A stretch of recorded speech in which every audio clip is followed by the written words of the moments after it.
This is Popular Front, a podcast focused on the very niche and kind of geeky details of modern warfare with me, Jake Hanrahan. Today we're speaking to Aram Shabanian. He's an independent researcher and member of the Armenian diaspora community in the US. He knows a lot about the Nagorno-Karabakh war that's been going on between Armenia and Azerbaijan pretty much since 1988. It started in 1988, it was very brutal, and there was a ceasefire in 1994, but since then it's been an actual frozen conflict where many young men have lost their lives. In 2016, it really flared up again, and as Aram explains, if this war kicks off in a big way, it could pull in the rest of the world in a very disastrous manner. A lot of people don't even know what Nagorno-Karabakh is. They don't know anything about the war or even where it is. Maybe you can put that into context and explain what is Nagorno-Karabakh and why is there a war still technically going on there? So Nagorno-Karabakh is a disputed region between Armenia and Azerbaijan. And so Azerbaijan borders the Caspian Sea, so we're talking between Turkey and the Caspian Sea, south of Georgia, north of Iran. And so these two countries, Armenia and Azerbaijan, were at one point part of the Soviet Union. And so when they were part of the Soviet Union, Nagorno-Karabakh mattered a lot less because they were all part of the same umbrella country, if that makes sense. And it was just a piece of land in between the two, right? That's correct. Yeah, it's at the southern end of the Armenian-Azeri border. Yeah, and so it mattered less when the two countries were part of the same, or when the two states were part of the same country, rather. But with the breakup of the Soviet Union coming about, in the late 80s, a lot of people in the Soviet Union saw the writing on the wall. Armenia and Azerbaijan increasingly fought over this territory, which is legally part of Azerbaijan, but ethnically dominant Armenian. And so it's a complicated issue. It was transferred to Azerbaijan under the Soviet Union, and I guess the Armenians always thought that they would get it back at some point in the future. It wouldn't be a big deal until the late 80s when they started to realize that the Soviet Union was going to break up and the Azeris were going to get the territory with predominantly Armenians there. And so this is where the conflict takes an interesting turn, because in many circumstances this would be simply a territorial dispute. But with the Armenians, you have to keep in mind something that is very much on the forefront of many Armenians' minds, is the genocide. The Armenian genocide that started in 1915 and ended around 1918, 1920, with about 1.5 million Armenians dead. And so as a member of the Armenian diaspora community myself, I was brought up with stories of the genocide. And so it's something that we all remember.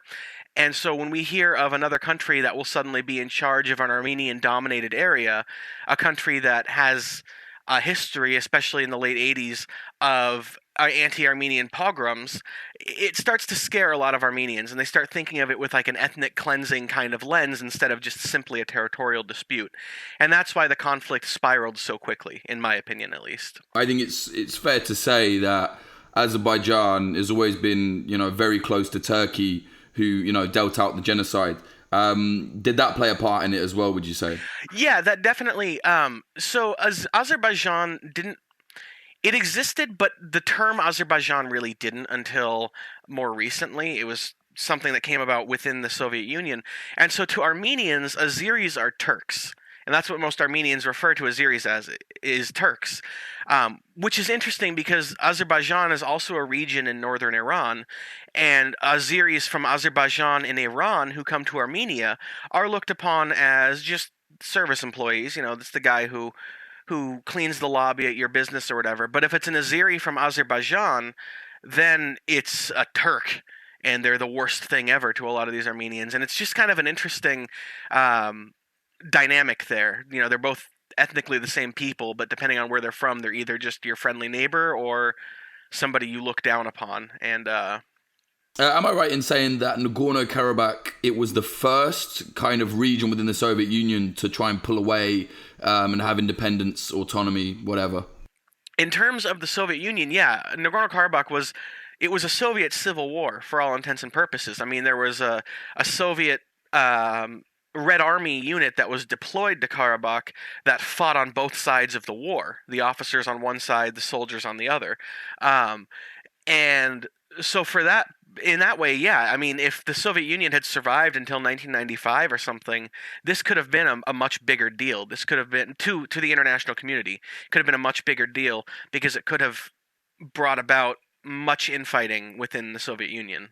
So what is it about Nagorno-Karabakh? Why did the Armenians suddenly go, right, we need that back? And why were the Azeris or the Azerbaijanis so desperate to keep hold of it?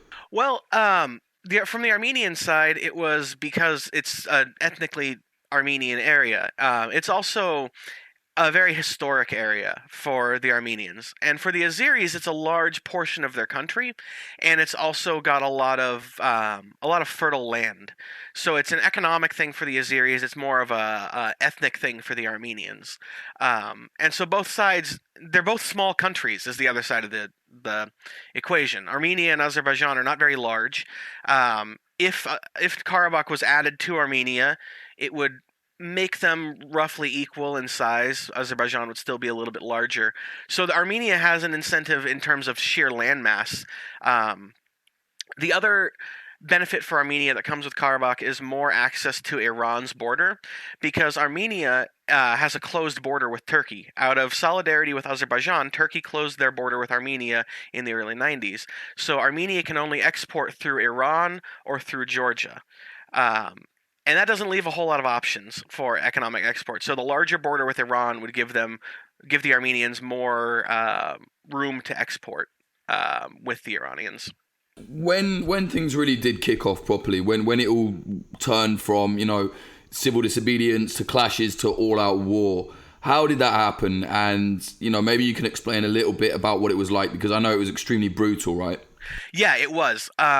So basically, as the Soviet Union started to collapse, people on both sides, it was kind of like if you've studied the breakup of Yugoslavia, how things kind of continued along with momentum for a little bit, and then each ethnic side started to kind of snipe at each other, in speeches and things like that. Same kind of thing happened with Karabakh, and what ended up happening there was a bunch of Armenians were run out of Baku, the capital of Azerbaijan, in the late 80s, and I got to look up the date here. But anyway, it's not important right now. Anyway, in the late 80s, a bunch of Armenians, hundreds, thousands of them were rounded up in Baku. They were surrounded in public buildings, and the Red Army had to be deployed to Baku to protect them from the Azeris who were trying to get inside the buildings to beat them and kill them. And because people were so fired up about Karabakh by that point. And it was really, as far as I remember, or as far as I've studied, it was really the Armenian side that started getting fired up about Karabakh first. They started seeing it as, okay, this is historically part of our country. We're about to become independent without it. That's not okay. And so as the Soviet Union became a looser and looser collection, I guess, as you could see the writing on the wall, as I've said, Armenians started to agitate for that land to be part of Armenia proper. And now it's kind of a losing proposal in Armenia, in modern Armenia, to try to run for office without saying that you want Karabakh back, because it's become so ingrained in part of the national psyche, which is interesting. Because if you talk to diaspora community Armenians, they'll tell you the most important political issue internationally would be the recognition of the genocide. If you talk to Armenians in Armenia, they'll tell you Karabakh's a bigger issue. Yeah, even younger ones. And so I've got cousins in Armenia, and they were telling me that when the last war kicked off in 2016, there was a short 4-day war between the two countries. There were lines around the block at the recruiting stations of young men, and they were all singing the national anthem, and they were all pumped up and ready to go. And on the other side of that equation, in Baku, they ran out of Azeri flags. They sold every Azeri flag in the city. So it's a very nationalistic and intense issue. Both sides have a lot at stake with it. A lot politically, a lot financially, and a lot territorially. going back a little bit, so when the war, it didn't end, right? That's the thing I think people don't realize. It never actually ended. And it's not like South Korea, North Korea, where it's like, well, we're ending, but we're not fighting. They actually still fight. There's still a front line. It's active. It's not Ukraine active or Syria active, but it's active. Yeah, so the first war was fought roughly between 88 and 94. And it ended with a ceasefire agreement. But it ended rather violently. I mean, there were two cities in Karabakh, the two unofficial capitals of Karabakh, right? There's an Armenian dominant city and a Azeri dominant city. And Shusha was the Azeri dominant city, and Stepanakert is the Armenian dominant city.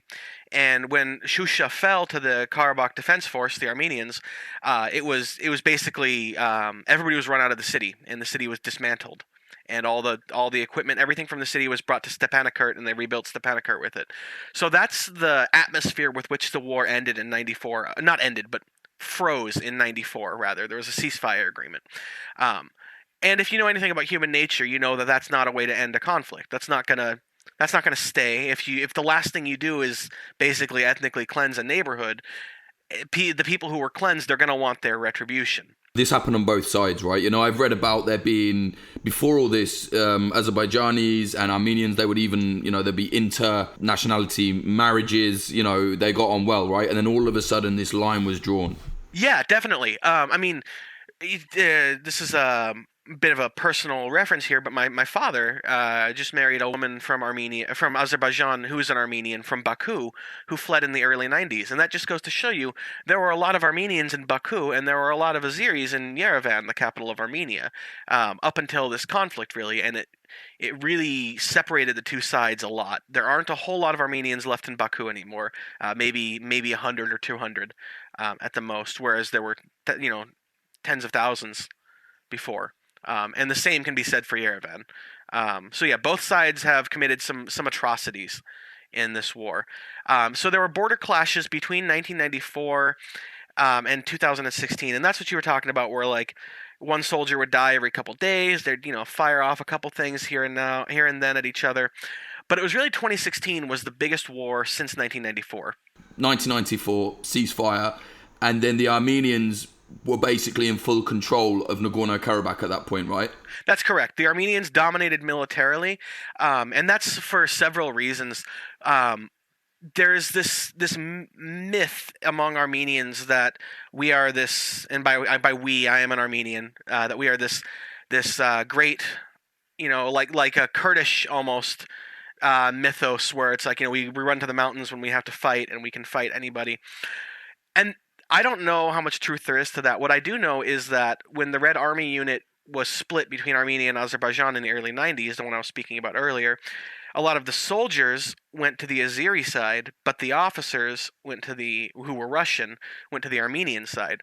And so the Armenians right off the bat had not only tanks, but they had well-trained Soviet officers on their side. So that helped the Armenians dominate militarily in 94. Now, that has switched, and in 2016 we saw basically the military situation flip its perspective. The Azeris have a much larger military than Armenia now. To put this into terms, I've got the numbers here. Azerbaijan spent $1.55 billion US dollars on defense in 2017, whereas Armenia spent $429 million in 2017. So there's really no comparing the two. Azerbaijan's got oil money coming out the ass, The Armenians can't compete with that. And so in 2016, we saw what happens when you basically shoot up a military full of the steroid of money, and you equip them with drones and aircraft and advanced tanks. And what happened was the Azeris dominated in the conflict and pushed the Armenians off of several key chunks of territory that have left the rest of Karabakh, the interior of Karabakh, very vulnerable to a future offensive. I remember 2016, I'd always followed Nagorno-Karabakh very closely. I just found it a very interesting conflict. The fact that, loads of young men, very young men, especially from the Armenian side, would end up in these trenches for weeks, months, years, barely fighting. And then all of a sudden one would get shot by a sniper or whatever. And then 2016, I nearly deployed actually. I was going to go there and then it ended because it was like 4 days. So whilst on my plans to go, as soon as they were ready, it was like, oh, it's over now. How did that suddenly explode? Because it became very hot very quickly. Yeah, and so I think 2016 is a good indicator, actually. It's a good litmus test for where we're standing today. Because, like we've said before, from 94 to 2016, there were border skirmishes. But they've gotten a lot more intense lately and a lot more flammable, I would say. Because Azerbaijan is feeling confident now. They've got a military that can defeat Armenia's. So from the Azeri side of the equation, now is a good time to hit the Armenians, because who knows how long this military superiority will last, right? From the Armenian perspective, Azerbaijan doesn't... Their income is based on oil. And with the oil market kind of tanking right now because Saudi Arabia is flooding the market with cheap oil, Azerbaijan has had to make some military cuts. And so from the Armenian perspective, now is a really good time to hit Azerbaijan before their military takes off more. I was going to say, how did that spark though? Like in 2016, does anybody know how that started again? Well, both sides blame each other, obviously, but it was border skirmishes. It was just like gunfire, between two sides. A rifle fire on one side, rifle fire on the other side, was responded to with mortars, which was responded to with artillery. Artillery was responded to with rocket artillery, and before you knew it, we had helicopters flying over. And then the Armenians, the Nagorno-Karabakh Defense Force, shot down a helicopter full of Azeri soldiers, and that was kind of a big deal. That was like, okay, now things are stepping up to where aircraft are being lost. And that's when a lot of the world started to take notice. I think why this is such an interesting conflict. It's a place but it's a place that not many people have heard of. Most people have no idea that there's this weird little kind of a separatist war, going on in between there, or a territorial war. Yet when it does kick off, immediately, even with the 4-day war, it was in the news. It became, Turkey straight away said, right, we're back in Azerbaijan. Russia was a bit like, oh dear, because, they're selling arms to both sides, right? And they have a base in Armenia, I think, as well. Why is it so strategically relevant when the war does kick off there? Well, and it goes beyond just statements of loyalty too from the Turks and from the Russians. So when the Soviet Union was breaking up, the two factions, the faction in Armenia and the faction in Azerbaijan, both played off of the separate sides, either the Russian nationalists or the Soviets, Gorbachev, to try to get favors and try to get military favors. So the Azeris started kissing up basically to Gorbachev, whereas the Armenians kissed up to Yeltsin. And who won that fight was Yeltsin. So when Russia became an independent country, it was very close to Armenia. And one of the first things that Armenia did was join the CIS, the Commonwealth of Independent States, which is a defense treaty. It's, among other things, it's a defense treaty. So if Armenia is attacked, and they have three defense treaties with Russia that I know of, if Armenia is attacked, Russia has pledged to come to their defense militarily. On the other side of the equation, Azerbaijan has a mutual defense treaty with Turkey. So if Azerbaijan is attacked militarily, Turkey comes to their defense, and Turkey is a member of NATO. And so that draws the superpowers into it very quickly, into the conflict. And I think that's why it gets so much attention when it does blow up, is because people in government who are at the top realize that if this goes south for too long, and if nobody pays attention to it, when we do pay attention to it, might be because it's blowing up beyond control. And both sides have pledged to blow it up beyond control if the war continues. I mean, the Armenians have said that they're going to target Azerbaijan's energy infrastructure. And Azerbaijan said, okay, if you hit our energy infrastructure, we're going to hit Yerevan with long-range missiles. And the Armenians said, if you hit Yerevan with long-range missiles, we'll hit Baku with long-range missiles.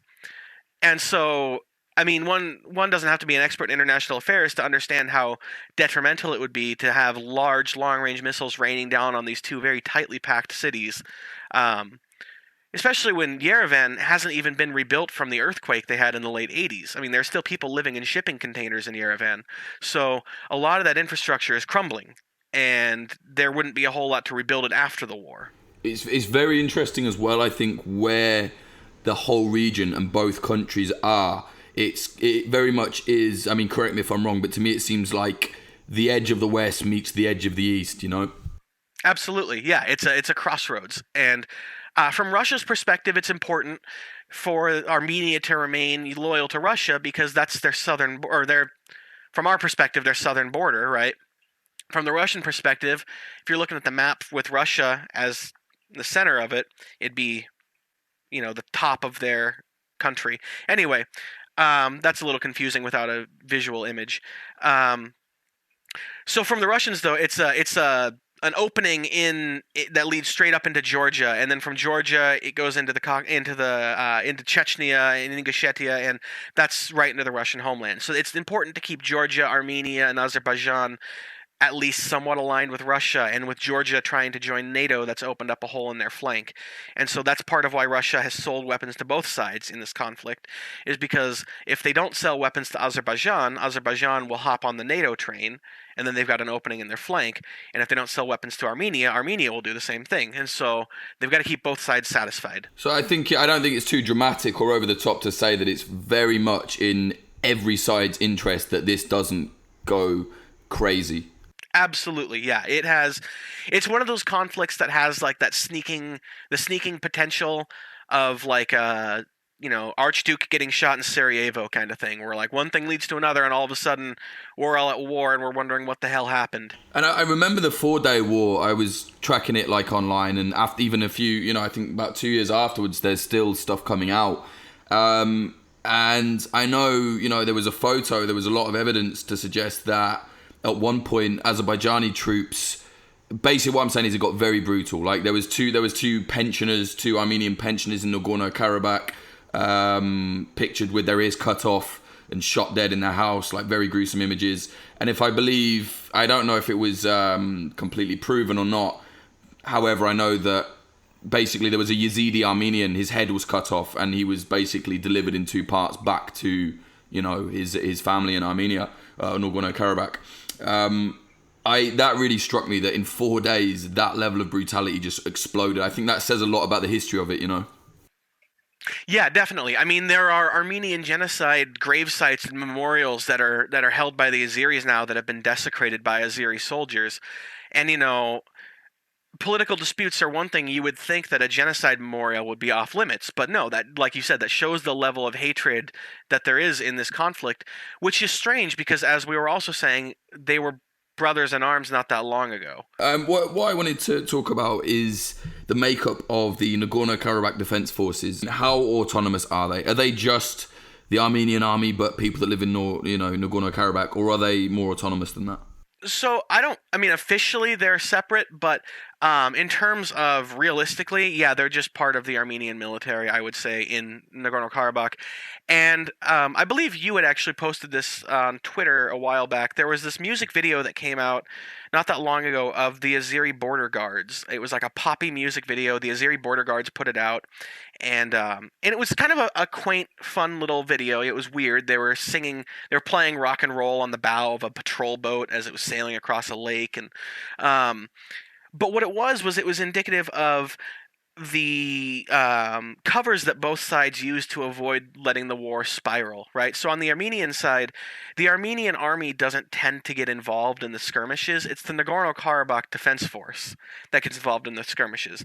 On the Azeri side, they try to keep the military out of it, and it's the border guards who escalate. Because if the Azeri military escalates, then the Armenian military escalates back.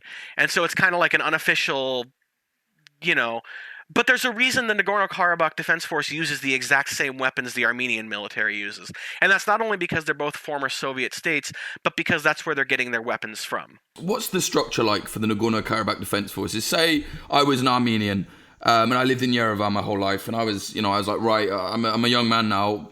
Nagorno-Karabakh means a lot to me. I want to go and fight. I want to join them on the front lines. How does one do that? Do you have to be in Nagorno-Karabakh, or can you just join up anytime from Armenia proper?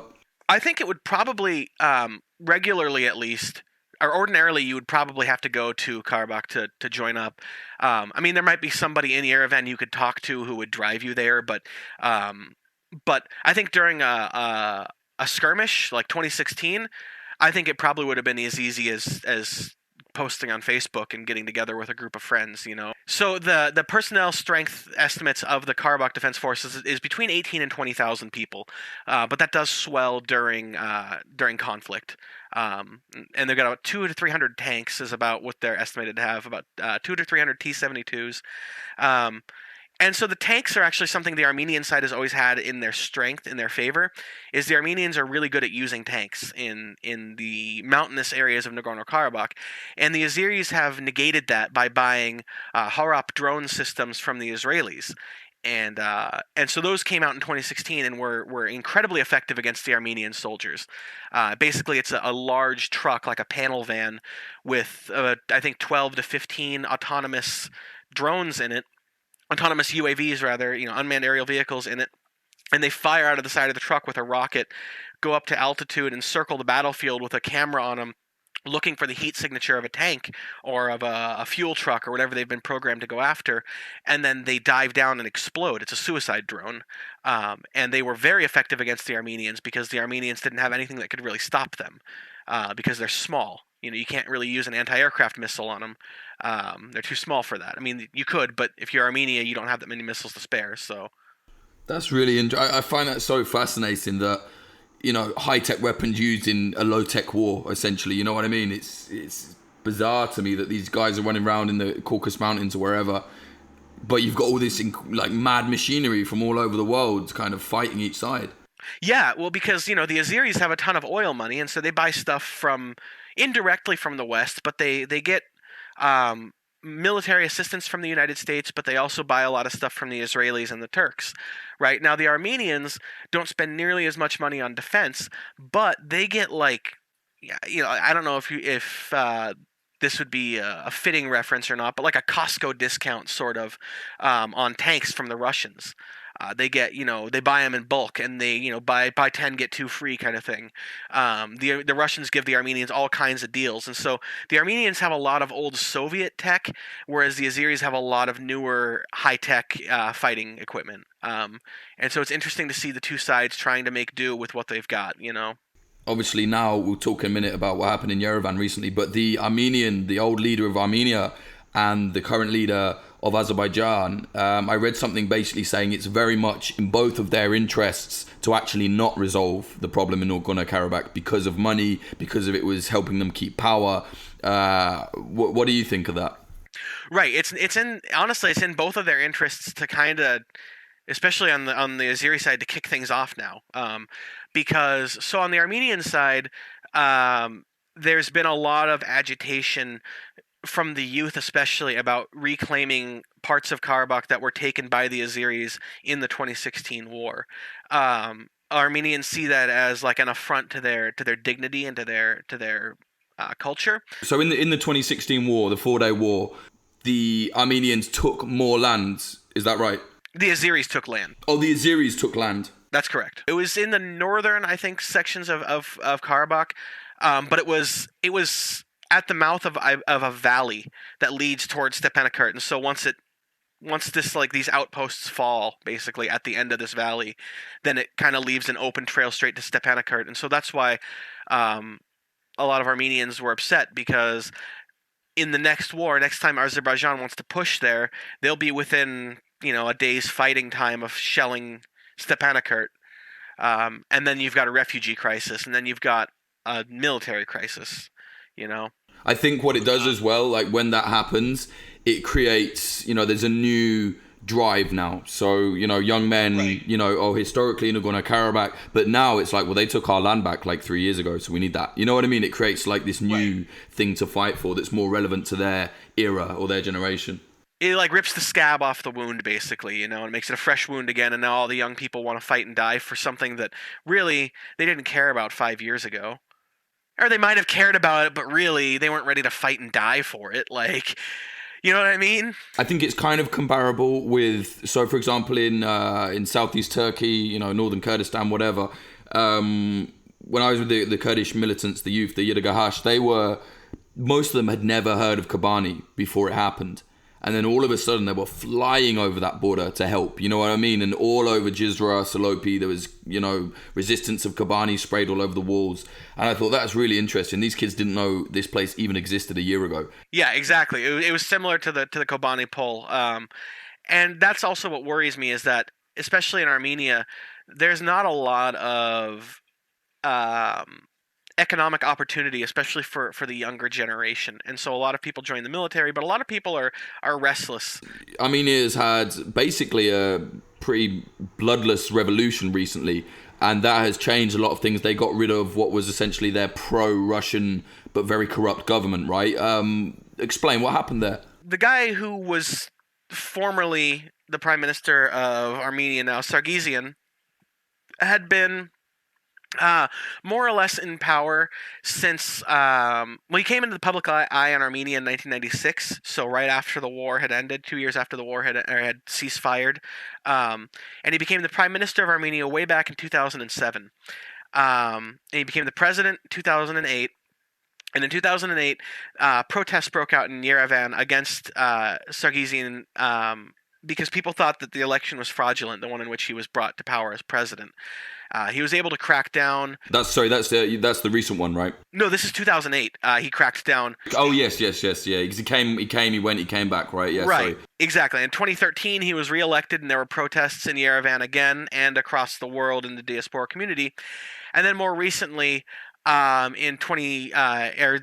year, protests began breaking out because it was announced that in April that Sargsyan would not run for president anymore. He can't be president again. They have term limits. Let's be realistic. But now he's going to be prime minister.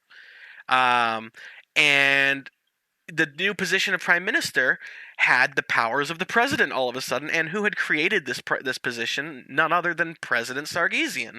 So he was creating himself a prime minister position to fall into, sort of like Putin Medvedev, in a way, but with stronger powers for the new prime minister. And Armenians saw what it was. They knew what was going on, and they took to the streets, realizing that this was their opportunity to get rid of him before he became kind of a dictator.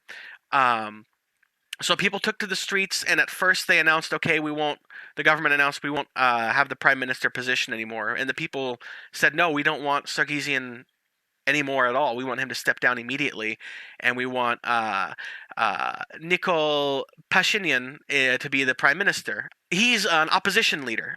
He's been popular among the youth, and so he is now the prime minister of Armenia. He was put in power by the Armenian parliament, and Sargsyan was forced to step down. And basically, what it culminated in was in late April, like the last couple days of April, there were protests. I'm sure we all saw, or anybody who was watching Armenia saw, protests in Yerevan. And then all of a sudden, one morning, I woke up and I saw soldiers at the front of the protest, Armenian soldiers. And what had happened is the military, they left their weapons behind, but the military had started to defect to the protests.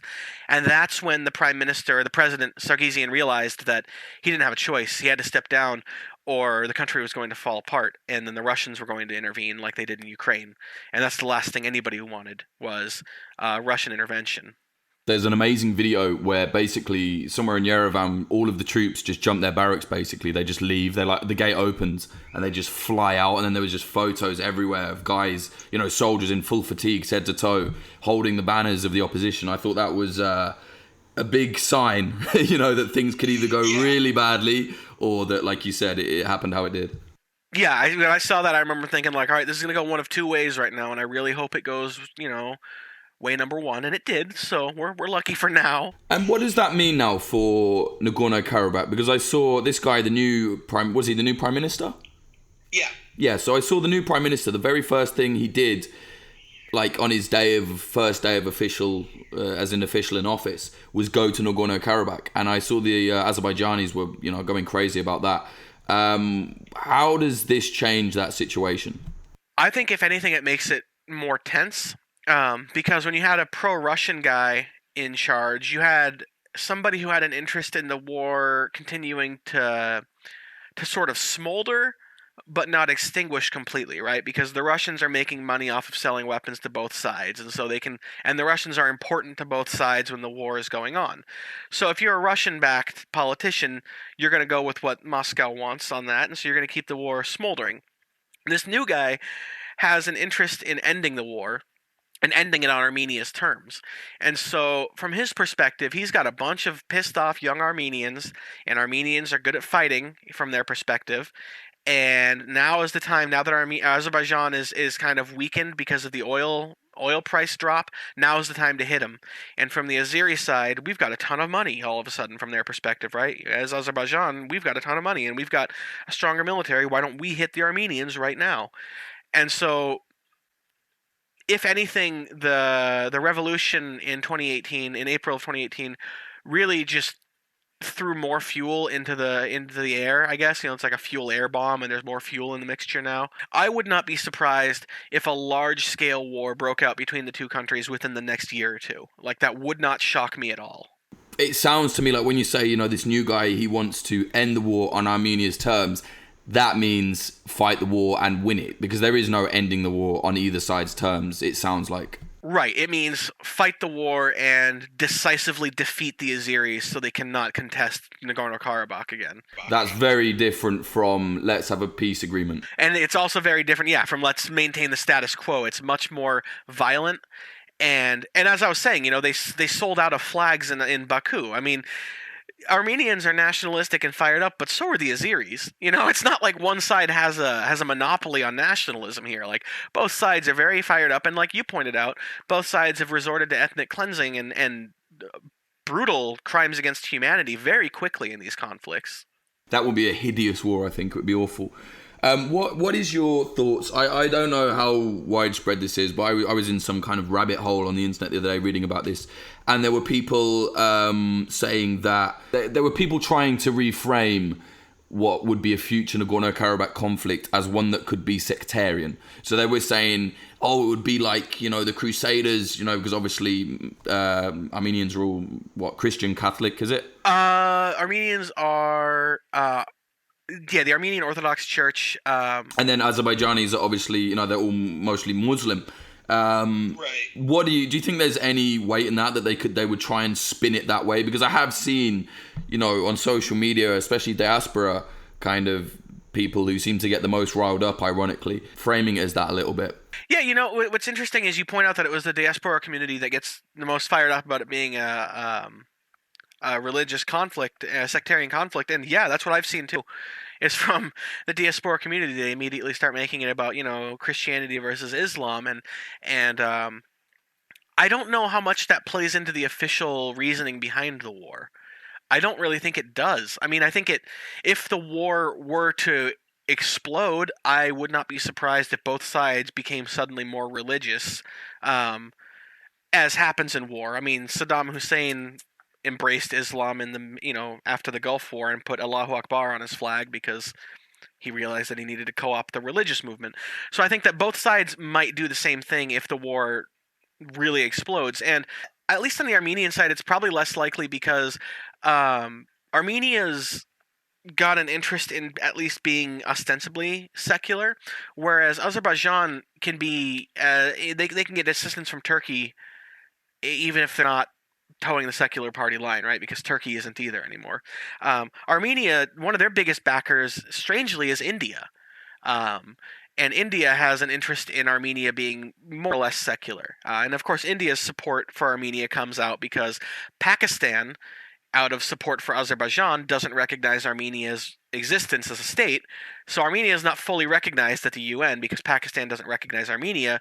So in response, India supports Armenia. It's actually kind of funny. That reminds me of, I know it's random, but in like Northern Ireland, for example, all the Irish Republicans, or most of them, are pro-Palestine. The IRA always had this kind of brotherhood with the PFLP and all of that kind of stuff.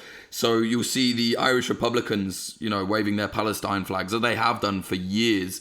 And then I've been on once I went on to the the unionist side, the people that want to stay a part of Britain, and they had this little camp called the Twaddell camp. It was this little caravan where they'd stay every night, and they had Israel flags. And I said to one of them, I was like, why have you got that? And this guy was really honest. He said, look, they got Palestine flags, we've got Israel flags. And yeah, and like ironically, and I'm sure loads of people will scream at me for this, but I saw it with my own eyes. You go into the unionist areas and there's quite a lot of swastikas sprayed up on the walls, So I was like, how ironic! What an absolute mess, So it just, I don't know. That kind of reminded me of that, where other countries just it becomes really juvenile. It does, and I see that. It happens on Twitter now too, and that's why I think it's interesting that you brought up that social media was like the main channel through which you saw the sectarianism coming up, because I think a lot of people around the world and a lot of people in these countries too, younger people who are involved in political issues for the first time in their lives, and some of them for the first time in history for these age groups, because they're able to see politics happening on Twitter now, right? And people treat these conflicts like it's a game, like you're watching a sporting match. Like they're cheering for their side, and their side is the good side, the other side's the bad side. Boo, Azerbaijan, yay, Armenia, kind of thing. And it erases some of the intricacies of these conflicts, and I think it dumbs down the conflict, and I think it actually makes things potentially worse. Another problem you get is like armchair analysts who, we know everything. I've been tracking this social media page, and it's like, mate, it's really, I love like kind of armchair research and analysts to a degree, but it's like you do have to go on the ground to get the full picture. We need each other, like we need like analysts back home looking at whatever, and then I think the ground reporting is also very important. But it seems to me now there's a rift. It's like, well, no, I know more, and I'm definitely guilty of it. I've been like, oh, shut up, you've never been there, how would you know? Which is a really stupid thing to be like, but I think we do it, and I think social media has created this rotten rift where wars do just almost pale into like, well, I'm on this side, I'm on that side because I saw it. And most conflicts that we've seen in the world, a lot of conflicts today that wouldn't have been internationalized before, are very internationalized, I think, because of social media, and I think because of the ease of access of social media for these conflicts. I mean, like you were saying, there's all these armchair analysts who have never been to the conflict, or who have never, you can read 1,000 tweets on Syria on Twitter from experts, but that doesn't make you an expert. Nothing does. Being there doesn't either. No, exactly. That makes you've read a lot, you've seen a lot, but until you can actually, and that's why I guess when you get a PhD, they ask you to do something for the community and contribute to that community. It's kind of the same thing. It's like, oh, okay, you can read it, but can you write it? Can you actually contribute? And a lot of these people can't. They just contribute to the noise, and that's, I understand the desire there, and the feeling like you need to express your side of the conflict or your side of what you see in the conflict. But I really wish, especially with issues of war and peace and life and death, that people, at least on social media, would take a moment to remember that, like, it's not just a game for some people on the other end of this. Like, it's people are dying, and your words could lead to somebody's death on social media. I mean, we saw in Syria, there were people feeding coordinates of rebel locations to Russian social media accounts, Russian Ministry of Defense accounts back in 2013, 2014, or 2015, 2016 rather, and seeing them get bombed, like in Aleppo. And I could see the same thing happening between Armenia and Azerbaijan. I mean, social media is so prevalent now that, any conflict there is bound to become internationalized very quickly. I agree with you 100% there, because like you said, people just want to contribute to the noise. It's more than that now, like it's not, like there used to be this term, IRL, on a message board, I met them IRL in real life. That doesn't exist anymore. It's all there, it's the real life is a part of the social media. It's on the phone, it's everywhere. So that is your real life, and people say, oh, well, you shouldn't get bent out of shape about some guy on social media. It's like, I shouldn't, or anyone shouldn't, if they weren't having an impact. Now we're starting to see analysts who have obviously got a biased opinion, who have never been on the ground, ending up advising people at the White House. That to me is terrifying. The same way it would be terrifying if a journalist went, I've been there, they treat me really nice, we obviously didn't see any war crimes, because they wouldn't show you that, and then they end up, advising them. Now that would be wrong as well. However, it's happening, and it's bizarre to me. It's really bizarre. Well, yeah, and there's a reason most, competent intelligence agencies, be it the CIA or MI6, whatever, they'll have analysts, and they also have people on the ground. And there's a reason for that. I mean, if it was easy enough to do with just analysts back home in DC or back home in Langley, then they would do that. But it doesn't work that way. So you got, exactly like you're saying, you got to have both sides of it. And there is a problem as well, though. Like I think Aris raised it. he was on some like big thread. He was talking about Syria, and he was saying the more he goes there, the more he realizes he knows nothing about it. And that's a guy who's been in and out of Syria for years. And I thought that's really interesting as well, because you have to look at your own as a reporter. Like I have to look at my own self, and other reporters do as well. And it's like, okay, you've been on the ground. I know this, I know that, but even then, you will never get the full picture of anything, which is why it's annoying that everybody thinks they have it. You know what I mean? Like people are calling themselves experts. I just think you should never say that. You should never say that, No, I have way more respect for somebody who addresses an issue and says, I've read much about this, I've studied this a lot, but I don't know everything, here's my take on it, than somebody who comes into the room and says, I'm the greatest motherfucker who ever lived, and I eat shit and sleep Palestine. Like, no, come on, man. You don't know what you're talking about. Like, you might know more than the average person, but the people on the ground fighting it actually know the most. That's the reality. Or not even fighting, the people getting a fucking bullet through their window while they're trying to eat dinner and just be calm. They're the people that actually know the most, Exactly. And they're not the ones shooting their mouths off on Twitter typically either. Definitely not, no. I think talking about like social media, I think maybe you can explain a little bit about, explain what you do, because I know that the research you do is what I love, like the very intricate. Yeah, so I mean, right now I'm waiting to get into grad school, so officially I'm not doing much, but what I do with my spare time is I monitor conflicts, especially in the Middle East, in Syria and Iraq are my two areas of expertise, but also in Eastern Europe. And I utilize both open source intelligence techniques, a lot of stuff like what Bellingcat does, geolocating sites of bombings and things like that. But I also try to follow the more political side of these conflicts. I try to look into the history of these conflicts. So I do a mixture of traditional reading from books, but I also make maps. I'll use ArcGIS to make a map of a conflict to make it make more sense to myself, and then I share that with other people, because I found that, and you've said this, I think you said this on the War College podcast, is that, people, I like to say with conflicts that everyone's an idiot, that everybody's just dumb and they don't really care about Israel, Palestine, or they don't care about Syria, but people do care. And it's really complicated. It's very complicated. So if you take the time to make somebody a visual aid, or you take the time to show somebody in Google Earth how they can look at refugee cars parked at the border of Kobani in 2014, that sticks with them a lot more than one of us just saying, actually, there were a lot of refugees at the border. And so I try to come up with ways that it's interactive, that the information I'm giving is interactive, and you can kind of come to the conclusion yourself. And so part of that, I've been working on curriculum, and I'd like to try it out on probably a college class someday, be like a voluntary college class, but a history class that covers the 21st and 20th century that you learn in reverse. You start day one, everybody comes to class and kind of gives a list of current events, and you just work backwards in those current events and see how they became where they are today. By the end of the term, it could be 1940, it could be 1840, wherever you get, in the timeline. But that way you start with something that's relevant and you move backward in time to something that's less relevant. But that way it sticks with the students a little bit better.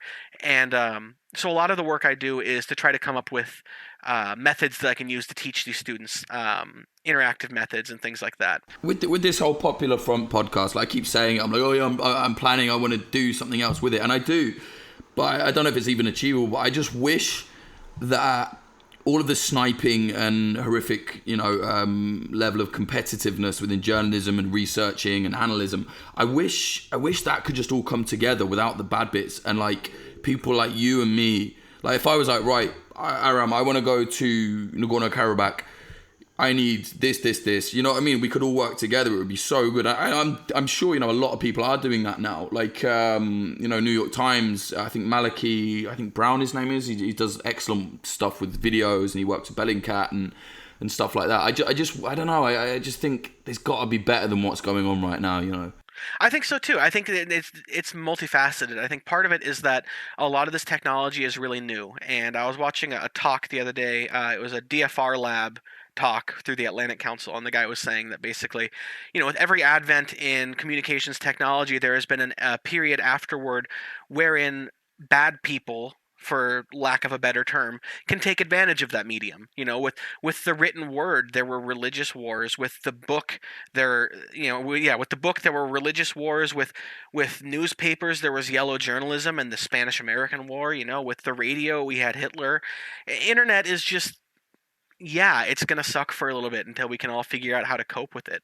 And the other side of it, I think you're completely right. I think that there are more people today for every, mouth breather out there who's shouting on Twitter about something they don't understand. There's typically somebody who's being quiet and studying, and there's somebody who's learning. And every once in a while you come upon somebody who knows this stuff really well. And I think that it's just a matter of maybe building a website or building a platform that allows people to collaborate easily, and I don't know, maybe something like Twitter. Because the nice thing about Twitter is that people can put out little bits of information very quickly. The thing that sucks about Twitter is you can't edit your posts to correct them. So you're stuck either standing by something wrong and shitty that you said or deleting it and looking like an idiot, And there's nowhere to, you can't really... There's nothing on Twitter. There you can be verified on Twitter, but nothing would ever tell me that you are a journalist who has been to Turkey, who has been to these countries, right? Nothing would tell me that over me, who hasn't been to Turkey. There's no indicator that I haven't been to Turkey on my Twitter profile. There's no indicator that of a person's level of expertise, I guess, in a subject, and so everybody's given an even playing field, and I think that's really detrimental to the study in general. But I think that it can. I've seen some studies with Bellingcat, where they do these open source things where everybody's welcome to join in, where they figure things out weeks in advance, way before the real experts do, quote unquote real experts do, right? And it's fascinating because I believe that the internet is one of the greatest technological breakthroughs in human history. I mean, it's essentially a hive mind. We can combine humanity's mind and its thinking capacity and its compassion capacity, into one. It's just a matter of getting it there now. I think the culture, I agree, but I think culture has changed too much for it to ever get there personally. Because, I remember growing up on the internet, I really grew up on the internet on message boards and forums, and I loved all that. I'd spend hours and hours and hours. The internet was open to you, and now it's still open. But imagine it's like a circle within a circle. Imagine the internet is this huge circle, but everybody spends their time in the small circle now because of, in my opinion, social media. There's a kind of illusion that you are learning more because the stream is constant, but not really. I don't think, you need time and you need more detail. Yeah, well, I think I agree with you. I think that's what we need, honestly, because people are not only are they sticking to social media more, but traditional media. I mean, somebody shot up a newspaper office yesterday. People hate the media these days. A lot of people do. And they shouldn't.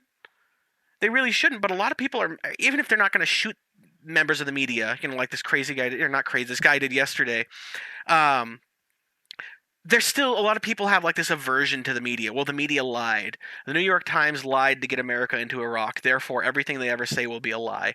And I think that if we had more of a mixture of traditional media, on-the-ground media, with Bellingcat type stuff as a regular occurrence in our news media, I think a lot more people would be likely to believe what the media is saying and to be less skeptical of it because they could see for themselves why those things are true.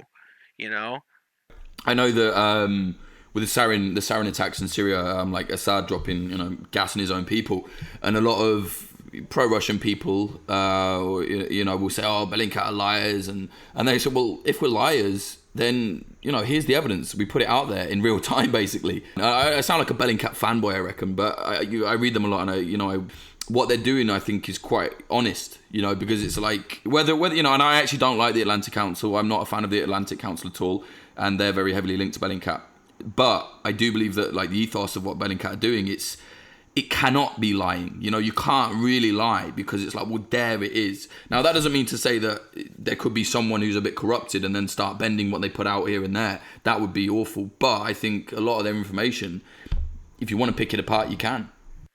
Yeah, exactly. And that's, I've tried to try to mirror their way of teaching people, their way of journalism with my own writing. I write for a website called thefoldagap.com, and we try to not just teach you something about a conflict, but we try to walk you through it so that you can see it happening in real time. So, for instance, there was a really bad car bombing in Syria last year, in Aleppo. And so I, geolocated the location of the bombing, and I walked people through the footage of the bombing to show them which vehicle it was. I showed them how it was that vehicle that had the bomb in it and everything. And people really took to that article versus an article where I just tell them what happened. They're going to say, "Well, how did you know? You weren't there. You didn't see it. How you don't really know that." And it's like, "Well, no, I realistically, no, I wasn't there. So I don't know 100% for sure. But here's why I'm 99% sure this is what happened." In situations like that, even being there, you probably learn less actually, because I've been in areas where something will just bang, something goes bang, and you're just like shit, and you want to find cover. Like, you can't really take in all the information like that. I think in situations like that, I'm going back on, I'm proving my own theories wrong here, but I think that's a good thing. But like, I think in situations like that, when a car bomb goes off, you probably can get more information from looking at it the way you said you looked at it, because if you're there, you're either getting fried or you're running off. Lastly, I just want to end again on a thing about Armenia. What do you think? I know you said you think it's quite possible that a war could happen and, within the next year. What do you think a renewed conflict in Nagorno-Karabakh could look like? I think it could either look like another 2016 border skirmish that just ratchets up the tension a little bit more, or I think it could look like not the scale of Syria, but it could look like a smaller Iran-Iraq war. Because both countries are smaller, but they're both going to have their conventional militaries. It would look like a quote traditional military conflict. It would be the kind that most Americans might be more able to follow, right? Because there wouldn't be this insurgent group on the ground and that rebel group. It would be basically military versus military. And the problem with that is military versus military means lots of civilian casualties, because insurgencies cause civilian casualties, but so do conventional wars, and conventional wars just cause them on a much more industrial scale. And so I think that another war between Armenia and Azerbaijan could look incredibly bloody, incredibly ugly, and it could become internationalized very quickly. If not with military assistance from overseas, it could definitely have military equipment being sold to both sides, and that would be a bad thing for everybody involved. There's one other thing I forgot that I definitely want to mention actually. So in Nagorno-Karabakh, it's not. I know it's they don't like to talk about this too much. But I read from I forget who wrote it, but the guy was like very legitimate. When the 4-day war broke out, this guy wrote a piece saying it was something like, "This is what you need to know about Nagorno-Karabakh." And he was saying that actually with the Nagorno-Karabakh troops, a lot of awful stuff happens that they do to them. Their own, I think there was an example where a commander on the Nagorno-Karabakh front line, I think he shot his own soldier or something like that, and there was actually quite a lot of suicides happen which get masked as, oh, this guy got shot, and it's like, no, that boy killed himself because he was in these horrific conditions. I mean, you've seen the images. It looks like World War I trenches, at some areas in the mountains. I mean, do you know anything about that? I mean, I haven't read any studies on it or anything, but I have definitely seen, that like one side will say, "Oh, the Azeris sniped a guy last night," and then it starts to come out on social media. Actually, no, this guy had a lot of issues with being at the front line constantly, and it's terrible there. I mean, if being in the Armenian army is bad enough because they don't get very much funding, I can't imagine what it's like to be in the Karabakh Defense Force in a World War I style. It's probably a lot like World War I. I'm sure there's trench foot abound. I mean, it's not something I would trade my life for any day. And so I have nothing but sympathy for the people stuck on both sides of the front line there. And I can see why that would drive one to take their own life after a while. God, I mean, imagine that sitting out there 12 hours a day at a post where probably not a single shot gets fired for a week, How often is there clashes right now in Nagorno-Karabakh? Is it once a week, or is it, not quite as much as that? I'm trying to find you the figure here. It looks like an Armenian soldier was killed on January 7th of this year, and then on February 7th somebody was killed. So it looks like maybe once a month rather than once a week. Lastly, where can people find your work, and is there anything any links you want to direct people to? Yeah, I mean, if you want to, I haven't been updating my website very much lately. Because I've been kind of busy getting into school and studying other things, but my writing is available on thefoldagap.com. That's TheFuldagap.com.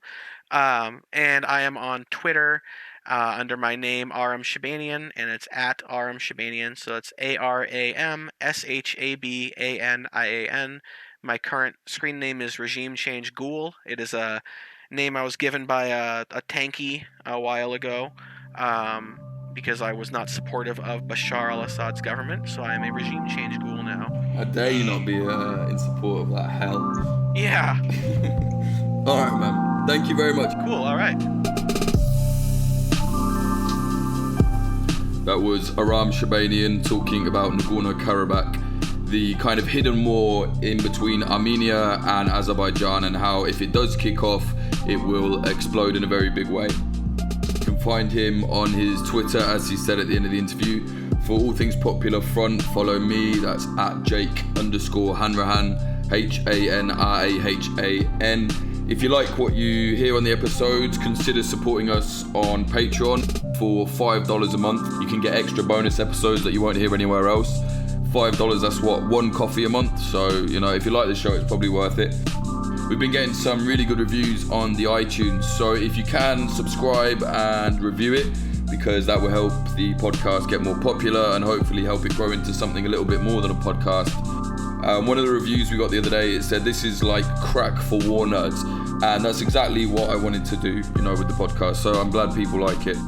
Thanks very much to the $30 a month Patreons that are helping this carry on, keeping it moving, helping me pay for the server, all of that stuff.